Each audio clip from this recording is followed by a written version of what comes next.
It's the Weekly Wrap with your host, broadcasting legend Bruce Wolf, and his trusty sidekick, comedian Tim Slagle. And now, without further ado, Bruce Wolf. Bruce Wolf, Tim Slagle on the Weekly Wrap. And now my favorite part of the show, wherein I guess what's in Tim's background. I'm a little bit leery about doing it, Tim, because I'm really on a great streak, and I'm just going to kind of guess. I mean, can we just Two in a row. Can we just show highlights of last week when I guessed it was like Haitian barbecue? Because I just know you're sick mind. All right, I'm going to think that today you've got a receipt for $5 that you donated for the Donald Trump Relief Fund to pay off his judgment. Am I right about that? Close, but no cigar. Okay. All right. You've got is this like a Drew Peterson tribute? Looks like a bathtub filled with blood in it. Right? Am I right? Yes, it's a bloodbath. Oh, exactly. Oh my God. And I was rooting for you. I thought you were going to get it this week. Well, especially when I say it's a bathtub filled with blood, and I still didn't figure it out. Because I'm really, I pride myself on, like, the one thing I can do is like puns, wordplay. No, right over my head. So yeah, speaking of that, this is one of the controversies. Like, I'm too old to get involved and steeped in every single one of them. I mean, that's why I live my life on Twitter, because, if I see it as I'm scrolling through while I'm looking to see what the Bears did with Justin Fields, but with these Trump things, you've got to brace yourself. You got to pace yourself, because this is going to be going on, through election day, maybe even beyond, when, we find out that this election was rigged too. So I didn't even, I find out about this stuff in bits and pieces, and I never even listened to the actual Trump quotation, which I realized was going to be overplayed. You knew that was what was going to happen. And so, but I assume that you've done your homework and you actually heard this. Yeah, right? it wasn't even close. He said that if Biden, he said, if I'm elected, I'm going to put tariffs on car imports. And if and he's talking to auto workers, and he said, if Biden's elected, it's going to be a bloodbath for you. Right. And that immediately turned into an insurrection. Yeah. And what they did was, you're right. What they did was what the news, and the news was, it's hilarious what they did. If you watched David Muir, they take his line, and he says, if a Biden's elected, it's going to be a bloodbath. And then in the background, they do pictures of of January 6th. Of course. I'm surprised we didn't go back to Charlottesville, a little, some of them did. Some of them did. And they also at another speech, he said that he's going to pardon January 6th protesters. They ran that together too, so it sounded like it was in the same speech. Right. Well, so see, I go back to when Khrushchev was banging his shoe on the desk, and he said, "We will bury you," and everybody, and he didn't even. I don't think he actually meant that with nuclear weapons. As I recall, he was saying that they do it economically. I couldn't quite hear it at the time, because I was hiding under my desk at school in fear that of the Russians nuking us. So but. Well, he might have meant that that they were just going to take over the media, and sure looks like they have. I guess it was TikTok before its time. I guess but this 100% car tariff. Well, first of all, he's not going to do it, and I mean, I don't know. You know what? I don't know. You never know with Trump. I mean, that's why the world was so peaceful for those 4 years. Russia stayed in Russia, China stayed in China, Hamas stayed in Gaza. Everyone stayed where they were, because they didn't know what he was going to do. Everybody was off balance. As I think I even mentioned last week, everybody went bonkers when he praised Kim Jong-un, and then I'll never forget a press conference right after it. He's just standing there at the podium, and he shrugs his shoulders and says, well, we'll see if this works. And if it doesn't, we'll try something else. I mean, that's very transactional. and as opposed to being dogmatic ideologue. Right. And it's but people just they still bite on it, and the media constantly bite on it. And I think especially it gives them free press. I mean, that's the right. that's the ultimate thing. He makes a joke, and a lot of times he's just making a joke, like Right. Russia, if you're listening, I want to see those emails. Right. Or the other one is, no, I don't want to be a dictator. Well, okay, I do for one day. Right. He makes these jokes. They overplay their hand because right. And it's happening right now with that New York judgment, because I mean, they're seizing assets. He could go bankrupt, and he'll become the only sympathetic billionaire in the United States. So the masses like, you can't do that, and it's going to be horrible for the Democrats. It's going to win over independent voters. I mean, he may, and then he'll wind up getting the money back anyway, because this thing will ultimately be overturned. I mean, well, I think a lot of property owners, I think a lot of heavy hitter property owners in New York are questioning whether they want, they want to continue doing business in New York. Right. Yeah. Right. I mean, he couldn't get anyone to put up the money, and why? It's because anyone that put up the money was going to be next on the list. It's possible. I mean, also, he's not too good at paying back his loans. But this is a horrible situation, and they've overdone it as usual. Now, has Trump overdone it? Because did he file a lawsuit? I think he filed a lawsuit against George Stephanopoulos and ABC for libel. Remember Nancy Mace? I think we talked about this last week. And Stephanopoulos had said that a Manhattan jury had found Trump liable for rape. Well, technically, of course, in New York, rape means penile penetration, and they only showed that it was digital. And I mean, I don't know how graphic I really want to get here, but this is the kind of thing. I don't know where this is going to go, because there actually is a common definition of rape is broader than the New York legal definition.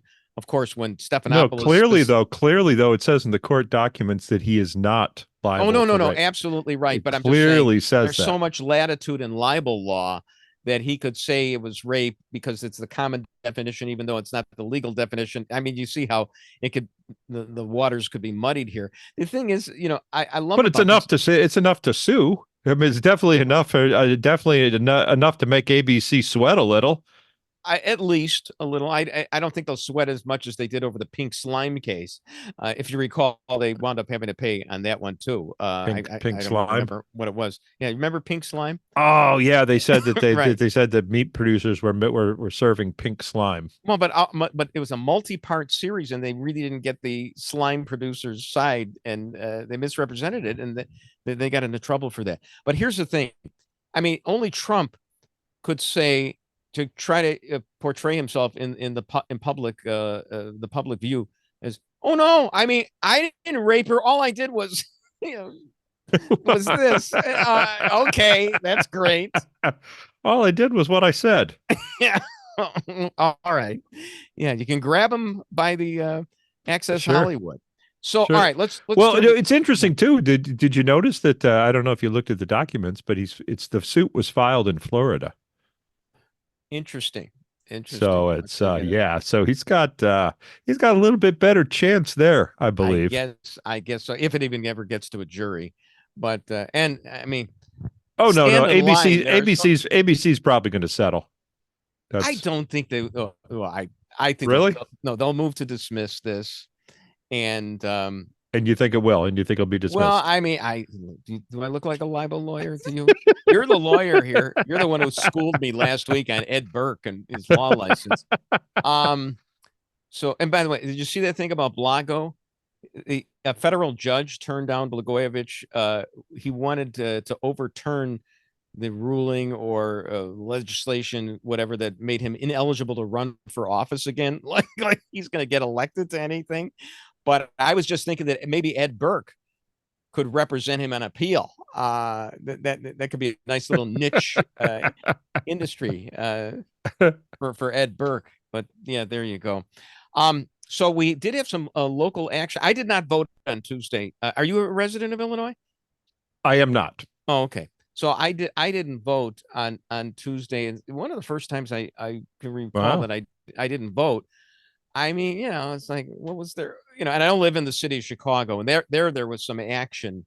The mayor's proposal to get subsidized housing for Chicago school teachers, home tax, whatever it was called, that was soundly defeated. I mean, it was a big defeat for at least as of this writing. It hasn't. So what was the actual proposal? It was like an extra tax on houses worth more. So-called mansion tax, which of course they've tried in Los Angeles, which didn't work. I mean, it drove commercial real estate right out of Los Angeles, and that's what it would do here. But they never think that there's actually going to be a price to just keep soaking the so-called rich over and over again. So it was a special tax for properties worth more than. Well, they were decreasing the real estate transfer tax for properties with a lower value, but the lion's share of the great real estate in Chicago would be hit by this, and it would when they're sold, so it's a tax. Yeah, but it would kill the market.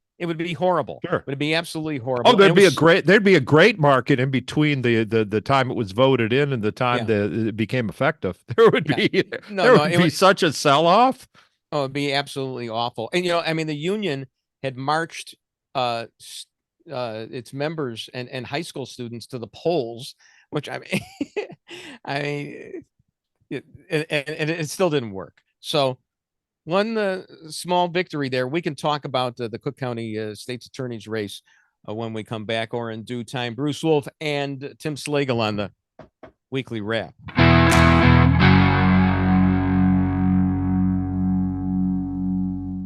The two sparring over many topics, including diversity, equity, and inclusion initiatives and free speech. So, Don, you love censorship, is what you're saying? No, I don't love censorship. Then why are you asking? I believe in moderation, but I don't believe in censorship. Moderation is a propaganda word for censorship. But don't you think free speech is one thing, right? Or not, Look, if something's illegal, we're going to take it down. Musk later confirmed the end of the partnership, saying Lemon lacked authenticity, and his approach was basically just CNN, but on social media, which doesn't work. Bruce Wolf, Tim Slagle on the Weekly Wrap. Of course, we always love to wrap Don Lemon, one of my favorite topics. Among my favorite topics, is Lemon like at the top? It's pretty close, right? Yeah, it's top 10. And here's a point. CNN doesn't work on cable media either. I mean, right. So I think we've got more viewers than CNN at this point. If at first you don't succeed, quit while you're ahead. I always say. And so, Don Lemon, who of course started his career so ignominiously when he turned down 2 assignments at Channel 5, and I was incredulous over that because it would take me years to get there, and he was just no, I'm privileged. I get to turn that stuff down, and then he fails upward until now, I guess. And now he's struggling. There was also talk that he had all these lists, that read rock stars. He had a rider that made rock star rider. Yeah, that made Van Halen look like it's he wanted if I'm not mistaken, he wanted a $5 million advance. That apparently he's a little tight for money. Sure. On top of the $8 million a year, he wanted a Cybertruck. He wanted one of the Tesla. Very much desired Cybertruck. He wanted a ride on SpaceX. Right. And and Musk just went, nah. Now, in SpaceX, did he want the ride to go into a black hole? Because that's, as you recall, he did ask that question. Watch it. Exactly. I mean, we already got in trouble with Trump in the last segment on what he was entering. Anyway, it's a Don Lemon moment. I don't think we'll have another one for another 6 months. He's kind of disappearing. Well, right? he came right away, and he just said, Elon Musk says he's against censorship, but he just censored me. And then Musk came back and said, "Oh no, you can post your little show on my platform. I'm not going to take you off. I'm just not going to pay you for it." Right. No, I totally understand that. I mean, we'll get in line. We'll get in line after that. I probably tweet more than Don Lemon does. Few tweet more than I do. All right, so you should actually tweet him and say, "Hey Don, I bet you're not turning down any more assignments, huh?" Yeah. Would you like a gig at Channel 5? They could hire you per diem right now, do a little sports on Sunday nights. So I love this. Migrants in Chicago were complaining about the food that they're getting. Sure. Migrants at WGN tweet, migrants in Chicago's largest shelter call the food horrible. Rather buy their own meals as the city spends millions. It reminds me a little bit of that complaint about the Catskills food, that it was horrible, but they gave you such small portions. Woody Allen, I think, told in Annie Hall. But yeah, didn't some migrants go back home saying, "Oh, we've had it. There's too much crime in Chicago"? It was like the first week of winter. It was the first week of Chicago winter. The Venezuelan, he was pictured on the L train in a full parka, going, "No, we're going home. This is not good." All right, well, we've gone a full 2 minutes without talking about Trump. So let's get back to it. So Ben Shapiro, who, I mean, he's like everything that I wanted to become, only he's like half my age, and I'm really embarrassed. I mean, this guy wrote a book about the White Sox. That's my favorite team. I couldn't even read a book about the White Sox, but and that's just like a little side thing that he did, and he graduated Harvard Law when he was like 17. Yeah, right. I mean, everything. And he even talks faster than my character, Chit Chat. So, I mean, he's got everything. Anyway, he decided that he's going to hold a fundraiser for Trump. Now, he was not a great supporter of Trump. He's certainly not, a tinfoil hat guy. He's not a Trumper, but he's decided that he's going to do this. And so is it a campaign? Is it a campaign fundraiser, or is it a help me make bail? I don't know. So fundraiser. I tweeted to my dear friend whose name I want to drop all the time, Andy McCarthy. The guy, the former federal prosecutor who put the blind shake away from the first World Trade Center bombing, and is a staple of National Review and Fox News and all that, and has his own podcast. So I tweeted to him, "Hey, Andy, what about this?" And was Shapiro even? Didn't even remember if Shapiro was in favor of impeachment. He might have been. So Andy tweeted back to me. We got it on the screen here, Bruce, and it's always good. Remember, I prefer to be called Mr. Wolf, but okay. Bruce, I don't remember what Ben Shapiro's position was. There was a principled anti-position because the impeachment article was so poorly pled and rife with an error. I was in favor, and ergo for disqualification. He was in favor. Andy was in favor of impeachment because of the conduct and that it was a political, not legal proceeding, but it wasn't an easy call. So which impeachment was this? Was this the second one? This is impeachment too? Yeah. So I wrote back to Andy, and I said, I don't know, pleading schmeetings. I don't understand how to handle this whole situation right now, because I look at Shapiro as kind of a guiding light for me. And considering that we now have the Jewish majority leader, Chuck Schumer, interfering in Israel's democracy, I think I may have to overlook the fact that Trump almost got my former radio partner for one Saturday afternoon on WLS, Mike Pence, killed for doing his job honorably. So I've got some tough decisions right now. Mike Pence, understandably, isn't endorsing Trump. Almost killed. Okay, there you go. Okay, he wasn't in danger at all, right? No. Yeah. No, he never even saw the crowd. It was never even close. Ashley Babbitt hit first 2 bullets were for a couple of congressmen, not the vice president. I got that. Well, she wasn't armed, but no, she wasn't. She got shot by the Capitol Police. Here's the thing too. But this is a tough decision. Nobody was indicted for shouting "Hang Mike Pence." Nobody. So isn't that? Don't you find that curious? And the people that built the gallows, they were never arrested. I guess that's recognized as free speech. So, not a threat, not a threat against a political figure. Yeah, I understand. It's my guess. You want to know my guess? What's your guess? Fed. Huh? I don't think anyone said "Hang Mike Pence." I think there were a bunch of feds in the crowd saying it. Well, that was what's his name, Ray Epps. He was the one who was doing that. He was making the gallows. He was urging everybody to go in. Here's the thing.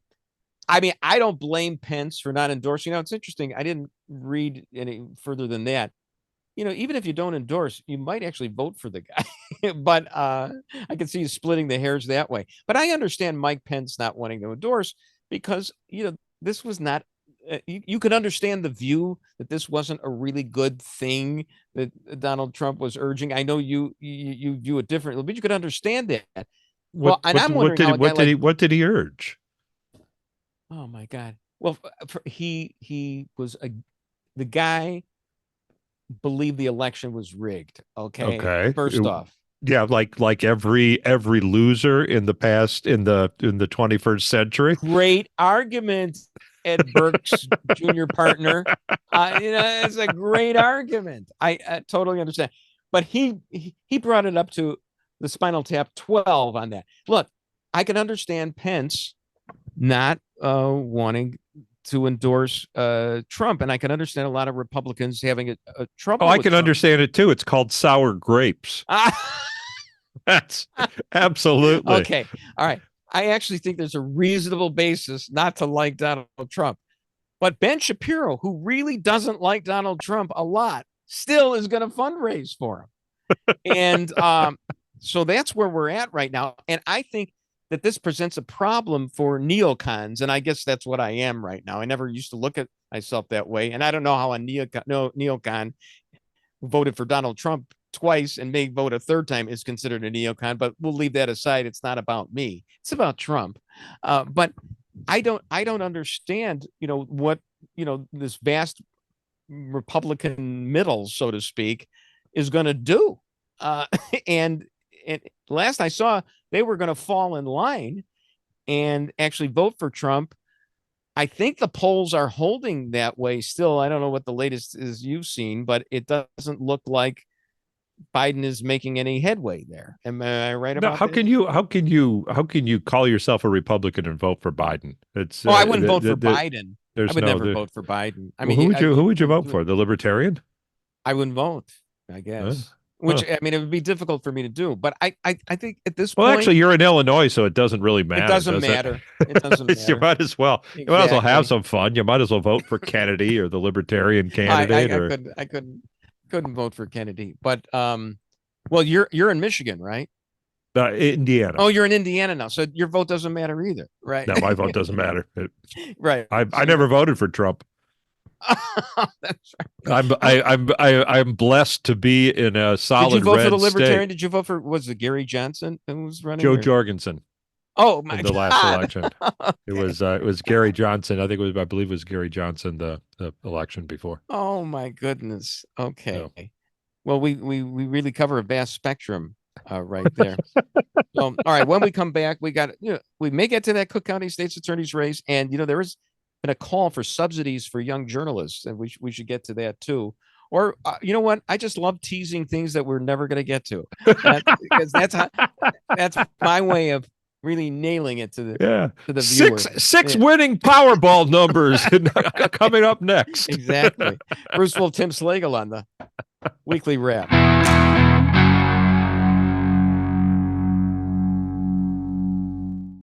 Yes. Well, you've been called a highly credible witness, and you have a PhD in psychology. You're a professor. You teach at Palo Alto and Stanford universities. But even today, some people remain skeptical of your story. And you write that during the hearing, Senator Lindsey Graham wouldn't even make eye contact with Bruce you. Wolf, Tim Slagle on the weekly wrap. So, You know what? Yeah. Is how much she looks like Egbert from the Foghorn Leghorn cartoons. Well, is this the current iteration of her or the pre? Well, that was plastic surgery? that was the testifying one, where she had okay. those huge oversized glasses. Oh, okay. Yeah. I didn't know what she was, why she had resurfaced, but I guess she's written a book, and yeah, I just there you go. You're right about that. She does look like that, and who wouldn't believe a face like that? I mean, my problem with the whole case was that it wouldn't have survived the motion for summary judgment, as far as I'm concerned, because even if we assumed all the facts to be true about Kavanaugh, I would have said, "Are you kidding me?" This was 1982. Was he a minor at the time? I think so. They're probably both drunk. Yeah, so if he was a minor, that means he didn't have to. I don't know. They could only hold him until he was 18 anyway, right? I don't know how somebody quickly look in Google and see how old he was in 1982. But yeah, it was ridiculous. I mean, even at that time, and I think John Podhoretz brought this out, there was a movie, The Revenge of the Nerds, at that time, which showed dry humping for laughs. So, I mean, I'm not saying it's right. We've come a long way, baby. You got your own cigarette today. But I mean, the idea, now I'm thinking in retrospect, I mean, Dianne Feinstein was on that committee, right? Well, did she even know she was there at the time? I think someone might have clued her in. Yeah. I mean, geez. I think what you're seeing, I think there's a big push to discredit the Supreme Court. Is basically, it's because when they were all in with the left, they Right. were the most respected institution in American government. But now, Right. now that it looks like they might actually toss out some of these Trump indictments. Oh yeah, and also they got rid of Colorado's abolition of him from the ballot. Chris just thank you very much. Chris said that she was 15 then and he was 17. So Yeah. I think you are 17 going on majority age. I think, yeah, right. I think he was under the wire there. But I mean, when you're 17, you're dry humping everything. It's like, if you got a 17-year-old boy in the house, don't get a black light. Yeah. Oh yeah. Yeah. The, you don't want to see. Right. But here's the thing. And I think I read this of all people, because I can't stand Molly Hemingway, but I think I got it from a tweet of hers. The skeptics included Ford's key witness and friend, Leland Kaiser, who told the FBI she was pressured and threatened to lie in order to hurt Kavanaugh, and Ford's own father. There's no evidence that Ford ever even met Kavanaugh. Ford's lawyer later admitted abortion jurisprudence was a motivating factor in pursuing the evidence-free claims. But you know what she did have on her side was, I remember, and I think this is the last time that I used to kind of watch Saturday Night Live regularly. Now I'll maybe look at some clips, but I remember seeing that feces eating grin of Colin Jost on the Weekend Update, and he's making fun of Kavanaugh and never made fun of Ford. And then they had Matt Damon on doing Kavanaugh yelling and sweating on SNL. So that of course is persuasive. And it was such a bunch of garbage. And now she's, I mean, why would somebody like that have the chutzpah to rear her ugly head again? I don't get it. I mean, that was her moment, but okay, that's fine. So are they going to try to resurrect Me Too for the 2024 election? Is that Me? Whatever happened to Me Too? I mean, it kind of fizzled a little. It really did, didn't it? Yeah. I mean, I think when Al Franken became a victim of it, he deserved it. Wow. I mean, he was grabbing everything. So yeah. He wasn't really a victim. He pretty much resigned right away. No. They had to give him up.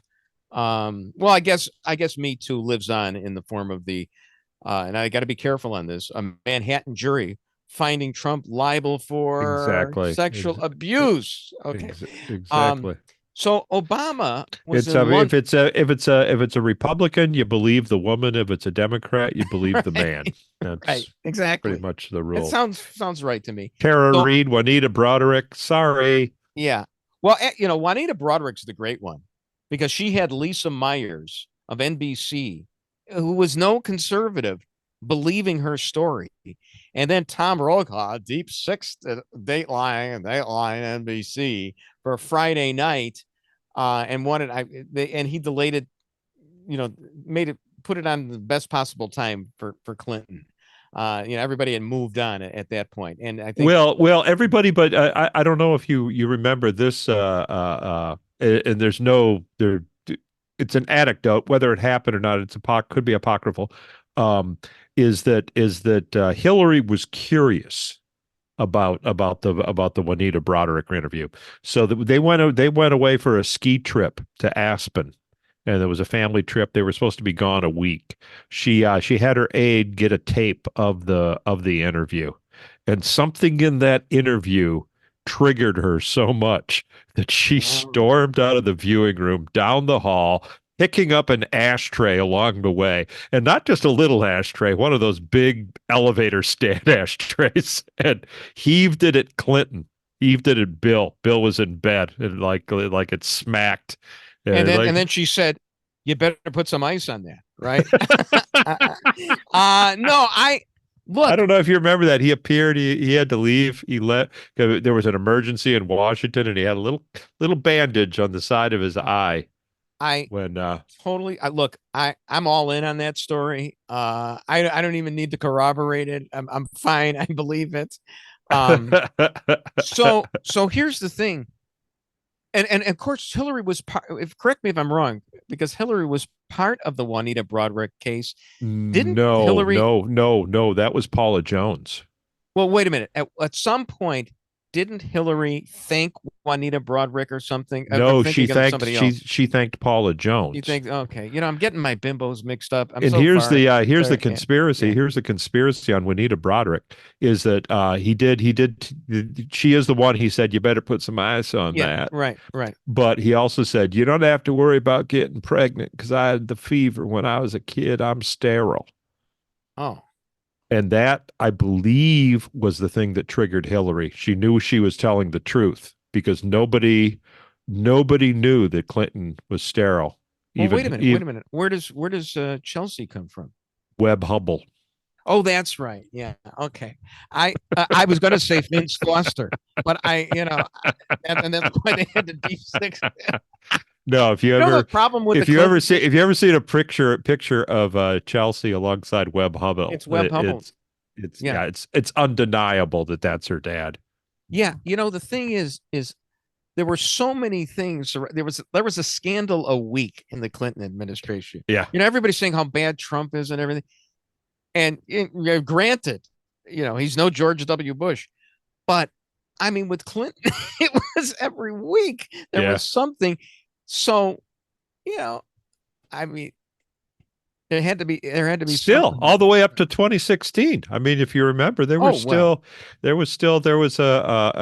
that fund to assist Haiti which did marvelous work, as you can see.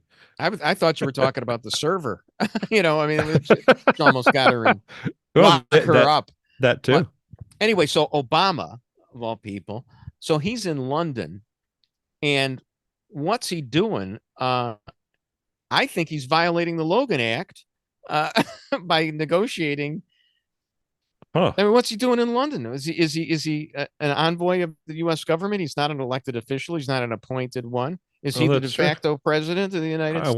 I wondered if he's registered as a foreign agent. Wouldn't he have to be? Possibly. So, which reminds me, that would be a FARA violation right there. Yeah, it always comes back to a story about me. So I'm doing the WIND morning show with Amy Jacobson a few years ago, and she wants to have Jesse Jackson on because I'm sure Dan would never have him on. And of course, I saw this as an opportunity to jump on an old man.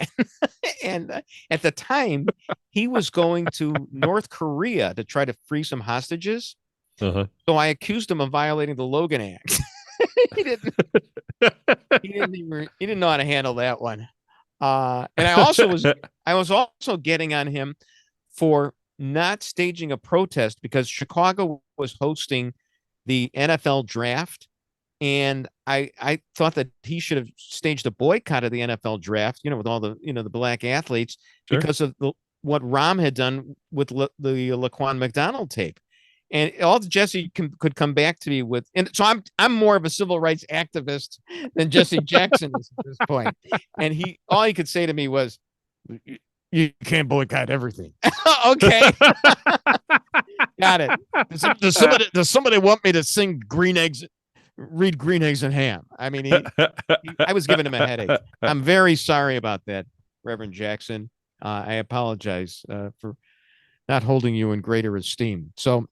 Anyway, and they're talking about making Columbus Drive, turning it into Barack Obama Drive, Columbus Drive. There we go. You take away the statue, and the next thing that goes is the street, right? I mean, that's awful. One just discovered America, the other fundamentally transformed. So, look, I'm still upset they didn't rename the Edens the Epstein in honor of Theo. I mean, the guy does something that hadn't been done in 108 years. Bruce Wolf, Tim Slagle on the Weekly Wrap.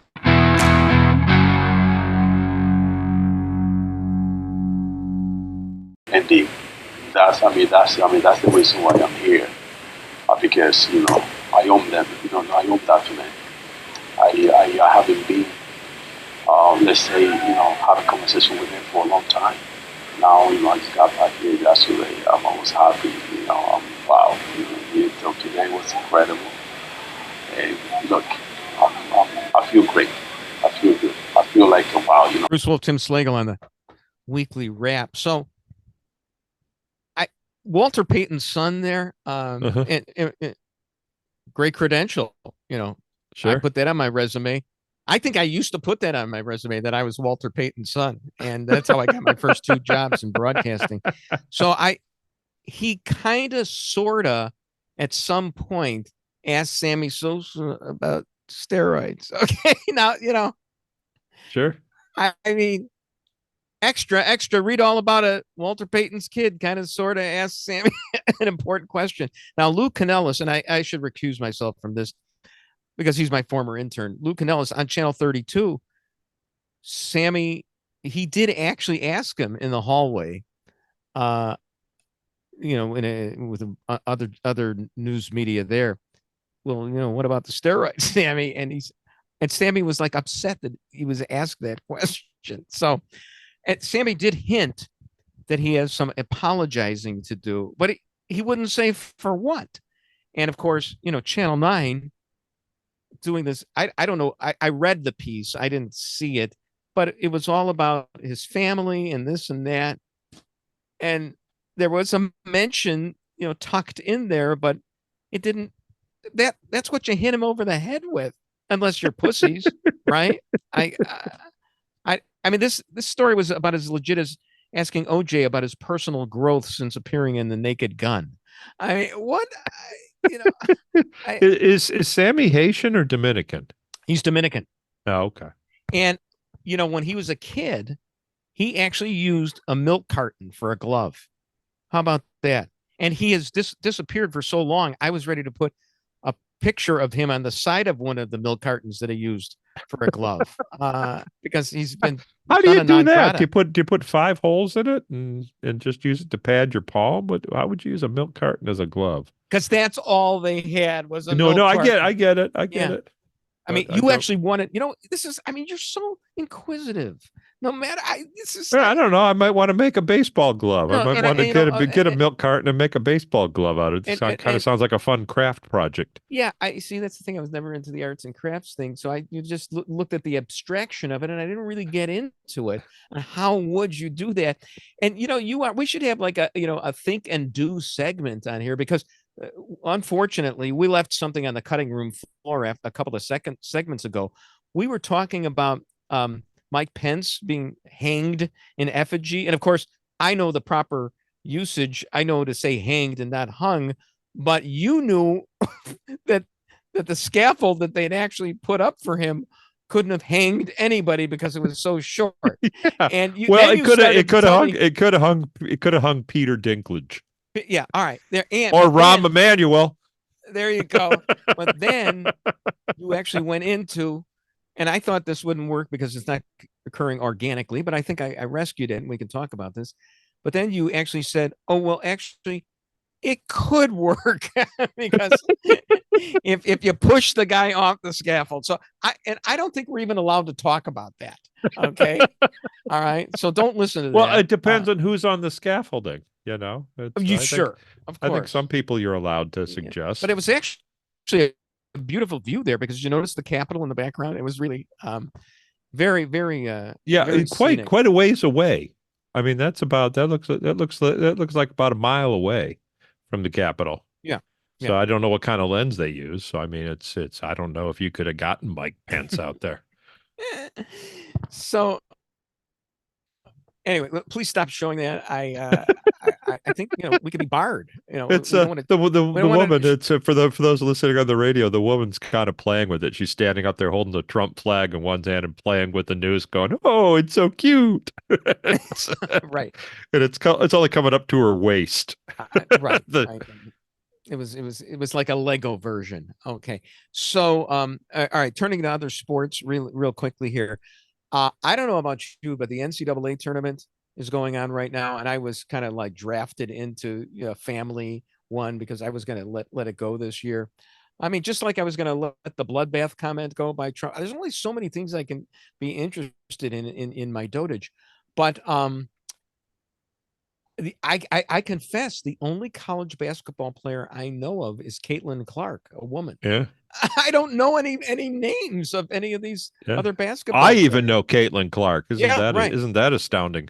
Yeah, I mean, so I guess I should turn in my man card if I ever had it. She is going to make a fortune for the WNBA. She is the golden girl. Couldn't she make more money actually at Iowa with the way they're actually allowed to win on endorsements? But yeah, go for a PhD and keep playing for Iowa. How would she do that? I think you get 8 to 10 years of eligibility now. I'm not really sure in college. Here's something even less interesting to you. The Bears got Keenan Allen, a wide receiver from the Chargers. You don't care about it, right? I have no idea who that is. Justin Fields was given away for nothing. Okay. And I mean, there was a story. Oh, well, not for nothing. Did you see that last season? It wasn't for nothing. but here's the thing. Well, and some people are saying that, well, they did him a solid by sending him to the Steelers for less than what they could have gotten. I'm not sure they could have gotten any more for him. But what I loved was, if you weren't immediately on the Fields bandwagon, there was at least more than a hint that you were guilty of racism, that you didn't like a black quarterback running around. That was the rap. It was a dog whistle to use so-called white supremacists. But it really turned out that he wasn't all that good. DEI has been a godsend for mediocre black quarterbacks, hasn't it? Well, eventually they have to win, but they do have to win. So it's not necessarily a godsend. Got to mention this. So there was a is this a Dick Cavett interview? I'm not sure. Orson Welles was being interviewed. This is a number of years ago, obviously. Sure. And he says in the interview that he never saw Citizen Kane, which now I don't feel so bad I mean, he because for years I just kind of had to fake it. Oh yeah, Citizen Kane, greatest movie ever. I had not seen it. I didn't see it till like about You know what 15, Rosebud 20 is, years though, ago. isn't that strange? Well, I do know what it is now. It's it's the middle name of Richie Petrie on the Dick Van Dyke Show. But yeah, I know what Rosebud is. Do you know the story? Do you know the story of why Orson Welles chose Rosebud to be like the little the what is that called, the MacGuffin? Right. Exactly. Do you know why? Do you know why he chose it? Well, I mean, because it was No, William Ray. It was girlfriend's. Yeah. Yep. Yeah, I know that. Pudendum. I love when you go Latin on me. You know, there we go. It's fine. It's fine. So, Cook County, we teased this earlier. Glad you stuck around for it. Cook County State's attorney's race. As of this writing, the mainstream, so-called mainstream candidate, I mean, a Democrat who isn't, totally off her rocker. That's what qualifies as that. Eileen Burke, I would call her the Paul Vallis of Joe Biden's, but she was leading, but they were waiting for mail-in ballots to go. So by the time anybody sees or hears this, who knows what happened? So. Yeah, they're printing them up as we speak. Yeah, but the thing is that, and then of course, Brandon Johnson's tax proposal got knocked down, and Johnson blamed Trump voters for this because, of course, this is MAGA country, as everybody knows. No, as was pointed out by Austin Berg.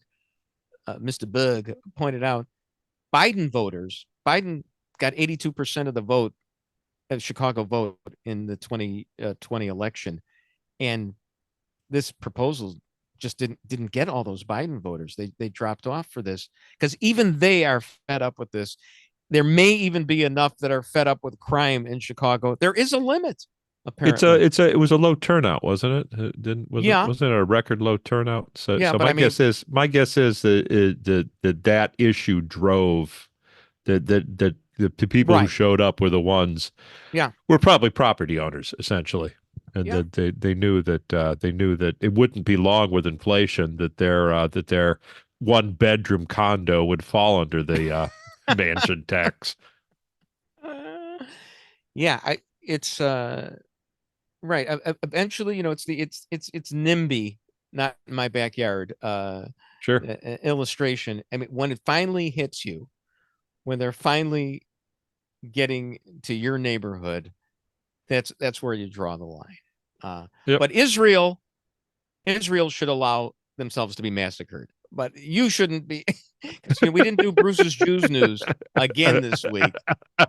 Sorry about that. We'll get back to it real soon at a theater near you. Bruce Wolf, Tim Slagle on the Weekly Wrap. And that's the Weekly Wrap on radio and television. Follow Bruce at Bruce Wolf Shy on Twitter and Tim at timslagle.com. The Weekly Wrap with Bruce Wolf, a CP Pods production.